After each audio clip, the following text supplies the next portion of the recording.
오늘은 부부의 역할 중에 서로 사랑하라입니다. 어느 목회자 세미나 때에 강사님이 재미있는 일을 목사님들께 시켰습니다. 목사님 부부부터 성경적으로 목회해야 행복하다고 말씀을 증거하였습니다. 그래서 아내에게 사랑한다고 고백하느냐는 말씀을 하시더니 지금 휴대폰들을 꺼내십시오. 그리고 아내에게 사랑합니다 라고 고백하라고 말하였습니다. 그런데 한 목사님이 나는 절대 못해, 할 수가 없어, 계속 거부하는 것입니다. 안 돼, 난 못해. 그러니까 함께 옆에 있었던 목사님들이 응원을 하는 거예요. 응원을 하면서 한번 해보라고 말이죠. 사랑해, 사랑해 한번 외쳐보라고 계속 응원을 하였습니다. 연세 드신 목사님은 전화기를 귀에 갖다 대어주면서 말을 하라고 말하였습니다. 그랬더니 여보, 내다, 사, 절대 못해. 그러다가 다시 용기 내서 말하더니 사찰집사 있나? 이렇게 말하였다고 합니다. 남편을 사랑하고 아내를 사랑하는 것을 몰라서 못하거나 안 하는 것은 아닐 것입니다. 그동안 우리는 사랑하라는 말씀을 수없이 들었습니다. 귀에 딱지가 안 들 정도로 수없이 들었습니다. 팬인가 제자인가의 저자 카일 아이들먼 목사가 초년 목회 시절에 신방 같은 일을 그 책에 써 놓았습니다. 어느 한 노부부 가정을 신방하였는데 남편이 암으로 투병하는데 몸이 너무 쇠약해질 때였습니다. 그때 침대 옆에 성경을 찾아 읽고 기도를 시작하려는데 코를 찌르는 악취가 풍겨왔습니다. 왜냐하면 몸이 약해지니까 배변을 제대로 조절을 못하니까 용변을 본 것입니다. 이 목사님의 기도를 시작했는데 상황이 이러하니까 그냥 예수님의 이름으로 기도합니다. 짧게 기도를 하고 난 다음 예배를 마쳤습니다. 방에 나와 어떻게 할지를 몰라 아주 힘들어하는데 아내가 방 안에서 남편의 기저귀를 갈아주고 창문을 열고 환기를 시켜놓고 거실로 나왔습니다. 그때 그 아내가 어쩔 줄을 몰라하는 초년 목회자인 목사 내를 보며 살며시 웃으면서 말했습니다.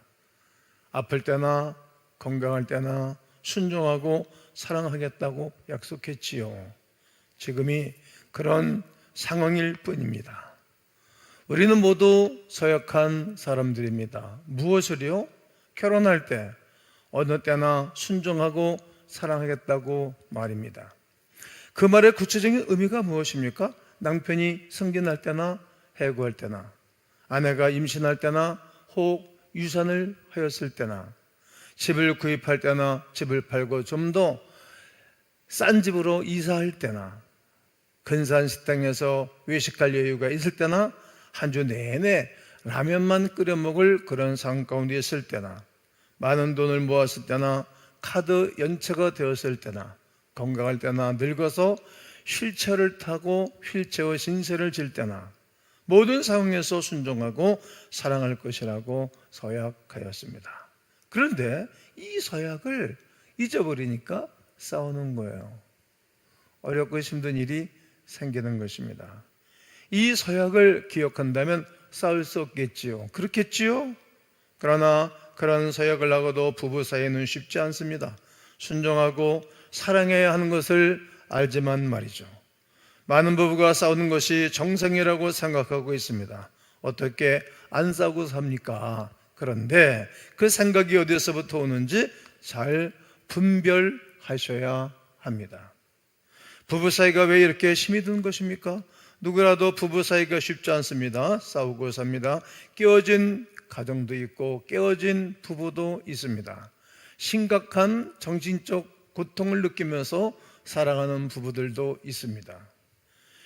이 관계가 깨어진 이유가 무엇일까요? 왜일까요? 그 뒤에 사단이 조종하고 있기 때문입니다. 하나님이 우리를 에덴 동산에서 아담과 하와를 맺어주실 때 부부싸움이라는 개념은 없었습니다. 에덴 동산에서 천국 같은 삶을 사는 것이 하나님의 계획이었습니다. 그러나 부부가 갈등하고 싸우고 깨어진 이유는 아담과 하와가 선악과를 따먹고 난 다음에 일어난 일입니다.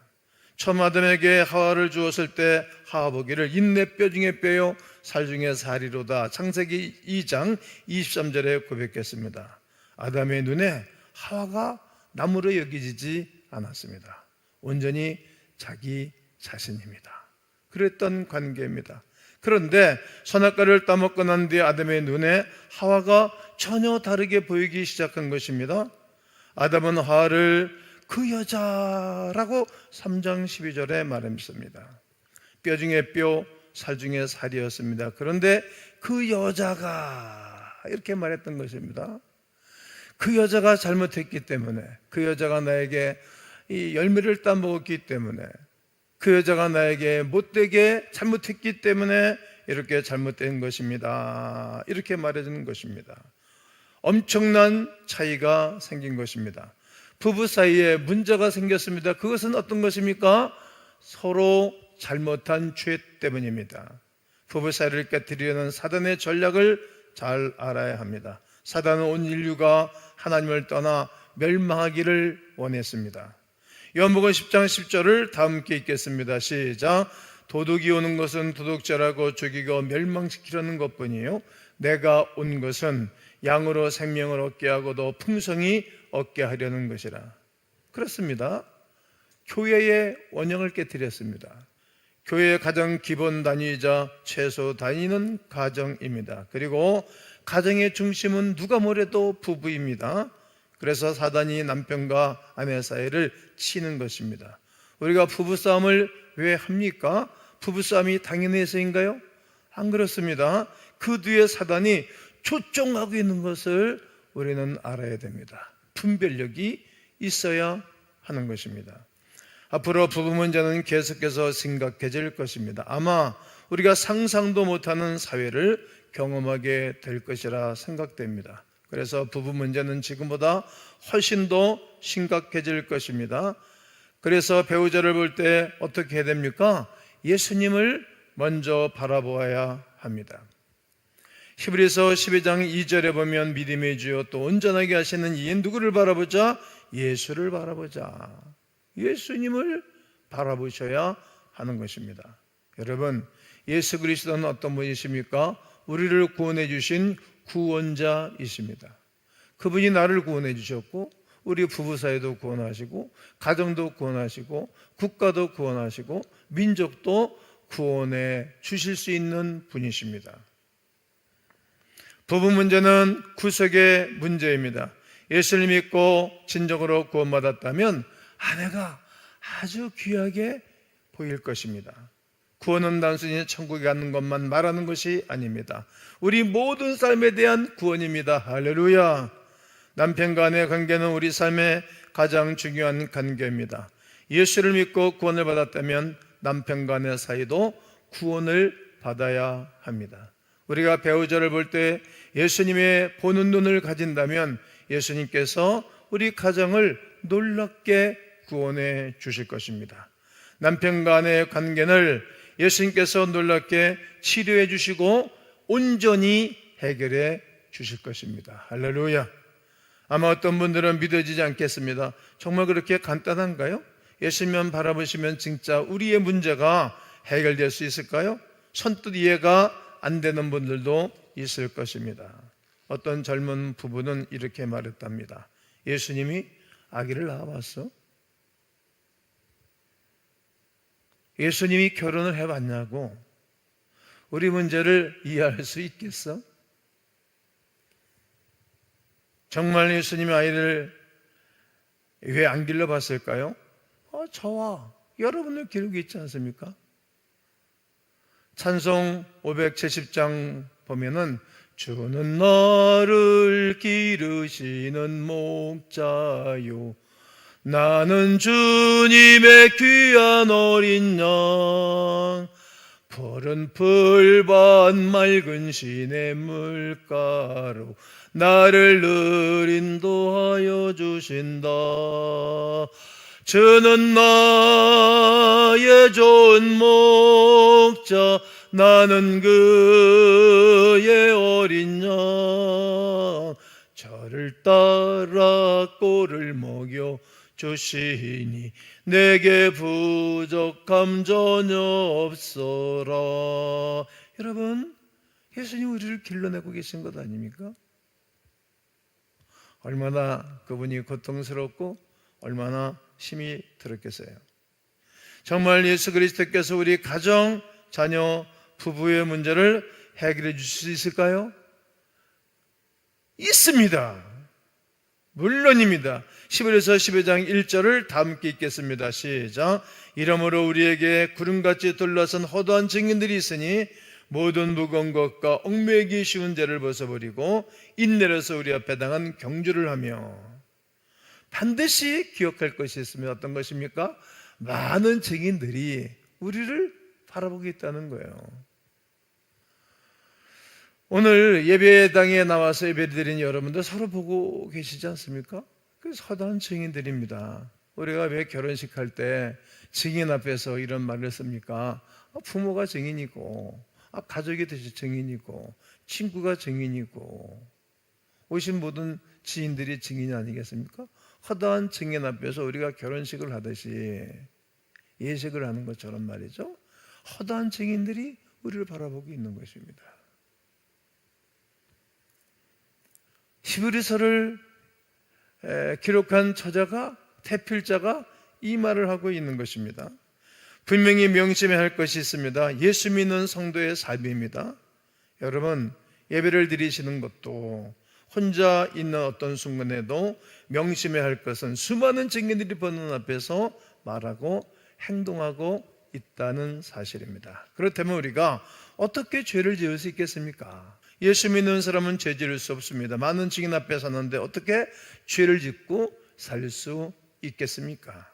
힘들 때도 있고요, 위험한 고비도 있고, 우리의 믿음의 길을 인내하고 계속할 수 있는 이유는 우리를 응원하고 있는 분들이 많이 있다는 거예요.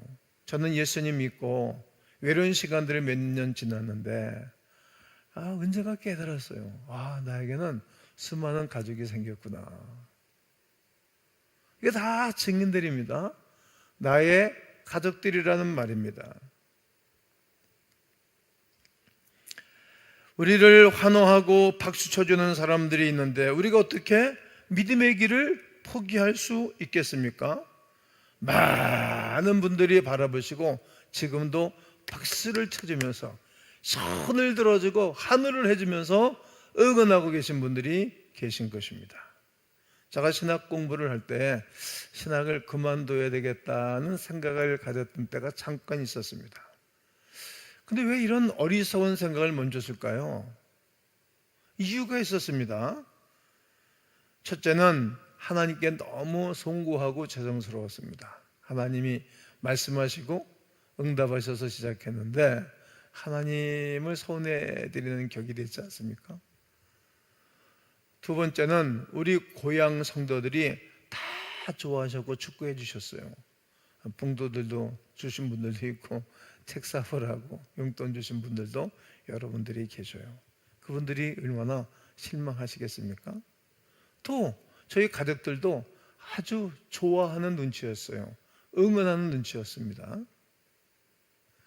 그런데 그 응원해주는 그런 분들을 어떻게 모른 척하고 못 본 척하고 제가 그만두고 포기하겠습니까? 그분들이 응원 때문에 다시 제가 용기를 내고 힘을 내고 그러고 오늘에 이르렀던 것입니다. 여러분, 우리를 바라보고 응원하는 수많은 증인들이 있습니다. 사람들이 쳐다보는 것보다 더 중요한 것을 또 의식하게 되었습니다. 더 분명하고 강력한 눈빛 말이죠. 바로 예수 그리스도의 눈입니다. 그분이 나를 바라보고 있다는 거예요. 우리를 일평생도록 바라보고 계실 거예요. 히브리서 12장 2절에 어떻게 이어집니까? 믿음의 주요 또 온전하게 하시는 이는 누구를? 예수를 바라보자. 여러분, 예수를 바라보자 이 말씀에 주목하셔야 됩니다. 예수를 먼저 바라보는 것입니다. 그리고 아내를 바라보는 것입니다. 예수님을 먼저 바라보는 것입니다. 그리고 남편을 바라보는 것입니다. 예수님 먼저 바라보는 것입니다. 그리고 사람을 바라보는 것입니다. 여기에 답이 있습니다. 사람들이 보는 것은 외적인 모양과 외적 행동만 볼 뿐입니다. 그러나 내 안에 예수님이 들어와 계십니다. 내 마음과 내 생각까지 다 알고 계십니다. 사람들의 눈이 중요합니까? 내 안에 계신 예수님이 바라보시는 눈이 더 중요한 것입니까? 당연히 예수 그리스도이신 줄로 믿습니다. 히브리서 12장에서 허다한 증인 이후에 예수님이 말씀하신 핵심이 무엇입니까? 많은 증인을 의식하고 내 안에 계신 예수님을 안다면 우리가 부부생활, 가정생활 어떻게 무성의하게 할 수 있겠습니까?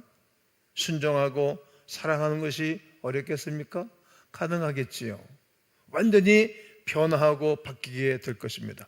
예수님을 바라보는 눈을 뜨게 되면 우리의 삶 전체가 바뀌게 됩니다. 우리의 부부 생활도 마찬가지입니다. 여러분과 제가 천국에 갈 때 어떤 마음이 들지 바라보며 생각하며 살아야 됩니다. 천국에 갈 때에 어떤 마음이겠습니까? 세상에 살 때 실패와 힘든 일도 불만족도 겪으며 살겠죠. 부부 생활도 마찬가지 아닙니까? 만족스럽지 못하죠. 때로는 힘들기도 하고 어떤 때는 팔자 타령 할 만도 합니다. 어떻게 그 많은 사람들 중에 저분이 내 남편이 되고 어떻게 많은 사람들 중에 저 사람이 나의 아내가 됐는가, 그런 넋두리 할 때도 있을 것입니다. 그러나 우리가 천국에 들어갈 때 아마도 이렇게 말하겠죠. 하나님, 충분합니다. 그동안 감사했습니다. 그동안 고마웠습니다. 모든 불평, 염려, 짜증, 마음의 상처가 전혀 기억이 나지 않습니다. 왜요? 여기는 천국이니까요. 언제나 우리는 멀지 않아서 그 하나님의 나라에 입성할 날이 있기 때문입니다. 우리가 예수님을 바라보며 천국 갈 때 그 마음이 그대로 임하는 것입니다. 그래서 예수님을 바라보고 배우자를 바라보면 정말 달라집니다. 내 눈으로 보는 것과 예수님의 눈으로 바라보는 것은 완전히 다를 것입니다. 지금은 소천하신 고 강영우 박사님이 출장암으로 한 달을 더 살기 어렵다고 진단을 받고 가까운 이들에게 이메일로 성탄 편지를 보냈습니다. 그는 그 편지에서 자신의 삶을 간증하였습니다. 그리고 마지막 부분에 이렇게 덧붙였습니다. 두 눈을 잃고 저는 한평생 살면서 많은 것을 얻었습니다. 늘 여러분 곁에 함께하며 이 세상을 조금 더 아름다운 것으로 만들기 위해 노력하고 싶은 마음은 간절하지만 안타깝게도 그렇게 할 수 없게 되었습니다. 최근 수술과 검사를 받아서나 앞으로 제게 허락된 시간이 길지 않다는 것이 의료진의 진단입니다. 저로 인해 슬퍼하거나 안타까워하지 마십시오. 아시다시피 저는 누구보다 행복한 사람이 아니었습니까? 끝까지 하나님의 축복으로 이렇게 하나, 둘 주변을 정리할 수 있고 사랑하는 사람에게 작별 인사를 할 수 있는 시간을 허락받았습니다. 한 분 한 분 찾아뵙고 인사드려야겠지만 그렇게 못하는 점 너그러운 마음으로 이해해 주시기를 바랍니다. 여러분으로 인해 저는 정말 사랑으로 충만했고 은혜로웠습니다. 감사합니다. 이 편지를 받은 사람들은 충격을 받았지요. 죽음을 눈앞에 두고 어떻게 그렇게 할 수 있냐는 거죠. 그래서 신문과 방송에 보도가 되었습니다. 그는 성공한 삶을 살았습니다. 하지만 더 중요한 것은 위대한 삶을 살아냈던 것입니다. 사람들은 의아하게 생각했지요. 저는 이보다 더 놀라운 전도는 없다고 생각합니다. 하나님이 없다고 사람들이 말하지만 강영우 박사는 그의 삶을 바라보고 그의 마지막을 정리하는 것을 바라보고 하나님이 살아계시구나. 하나님 믿는 사람들은 저런 모습이구나. 그리고 나도 저번에 믿던 예수 그리스도를 믿어야 되겠다라고 간접적으로 직접적으로 복음을 전해준 분이십니다. 여러분, 그분에게 강영호 박사에게 예수님이 함께 하셨기에 그런 인생을 살고 그런 말을 할 수 있었다 생각합니다. 그가 임종을 앞두고 아내에게 쓴 편지가 이렇게 소개되었지요. 사랑하는 아내에게, 당신을 처음 만난 게 벌써 50년 전입니다. 햇살보다 더 반짝반짝 빛나고 있던 예쁜 여대생 누나의 모습을 난 아직도 기억합니다. 손을 번쩍 들고 나를 발에다 주겠다고 나섰던 당돌한 여대생, 당신은 하나님께서 나에게 보내주신 날개 없는 천사였습니다. 더 오래 함께 해주지 못해 미안합니다. 내가 떠난 후 당신의 외로움과 슬픔을 함께 해주지 못할 것이라서 나의 어둠을 밝혀주는 촛불, 사랑합니다, 사랑합니다, 사랑합니다. 그리고 고마웠습니다. 고 강영호 박사님의 삶을, 위대한 삶으로 만드는 데는 강영호 박사님 안에 예수님이 계셨지만 예수님 안에서 하나가 된 아내가 있었기 때문입니다. 앞을 보지 못한 남편에게 눈이 되었습니다. 그리고 손을 잡아 주었습니다. 함께 걸어가 주었습니다. 예수님 안에 하나가 되어 주었기 때문입니다. 추장함으로 투병하는 남편이 행복하다고 고백할 수 있도록 해 주었습니다. 도대체 그의 아내는 어떻게 그런 삶을 살 수 있었을까요? 역시 예수 그리스도이십니다. 예수님 안에 있었고 예수님이 그의 마음 가운데 계셨기 때문입니다. 나는 우리 안에 계신 그 예수 그리스도, 그 예수 그리스도를 우리가 눈으로 보는 귀한 시간이기를 간절히 원합니다. 여러분, 정말 예수님 영접하셨습니까? 예수 그리스도께서 여러분들의 죄를 용서해 준 것을 믿어지십니까? 여러분 대신 십자가에 죽으신 예수 그리스도, 그리고 여러분 안에 계신 그 예수 그리스도가 변함없이 여러분들을 응원하고 계시고 함께하고 계신 것을 고백할 수 있으십니까? 여러분을 끝까지 기다리시고 참아주시는 예수 그리스도가 오늘 여러분의 주인이 되셨으면 좋겠습니다. 요한복음 1장 11절 12절에 자기 땅임에 자기 백성들이 영접하지 아니하였으나 영접하는 자 곧 그 이름을 믿는 자들에게는 하나님의 자녀가 되는 권세를 주셨으니, 로마서 10장 10절과 13절에는 사람의 마음으로 믿어 의에 이르고 입으로 신하여 구원에 이르느니라. 누구든지 주의 이름을 부르는 자는 구원을 받으리라. 여러분, 이 구원의 은총을 누린 사람들은 누구든지 사랑할 수 있고 누구든지 품어낼 수 있고 누구든지 손을 잡고 이 땅을 살아갈 수 있는 것입니다. 순종하지 못할 남편이 어디 있겠고 사랑하지 못할 아내가 어디 있겠습니까? 예수님 믿고 바라본다면 가정의 문제가 될 것이 뭐가 있겠습니까? 예수님 잘 믿을 때 여러분들의 가정이 행복한 가정이 될 것입니다. 그런 가정으로 세워져야 할 것입니다. 하나님의 형상이 회복되기 때문입니다. 예수님의 눈을 가지시기를 간절히 원합니다. 창세기 1장 20절과 27절을 다 함께 한번 읽겠습니다. 시작. 하나님이 이르시되 우리의 형상을 따라 우리의 모양대로 우리가 사람을 만들고 그들로 바다의 물고기와 하늘의 새와 가축과 온 땅과 땅에 기는 모든 것을 다스리게 하자 하시고, 하나님의 자기 형상 곧 하나님의 형상대로 사람을 창조하시되 남자와 여자를 창조하시고, 고린도후서 4장 4절입니다. 그 중에 이 세상의 신이 믿지 않는 자들의 마음을 혼미하게 하여 그리스도의 영광의 복음의 광채가 비치지 못하게 하매니 그리스도는 하나님의 형상이니라. 갈라디아서 4장 19절입니다. 나의 자녀들아, 너희 속에 그리스도의 형상을 이루기까지 다시 너희를 위하여 해산하는 수고를 하노니. 그리스도 예수 안에서 여러분들이 하나 되시고, 그리고 예수님 바라보고 아내를 바라보시고, 예수님 바라보시고 남편을 바라보시고, 예수님이 나를 바라보신 그 눈으로 모든 가정의 식구들을 대함으로 아주 행복한 가정, 사랑의 가정, 은혜로운 가정 되시기를 주 예수 그리스도의 이름으로 축원합니다.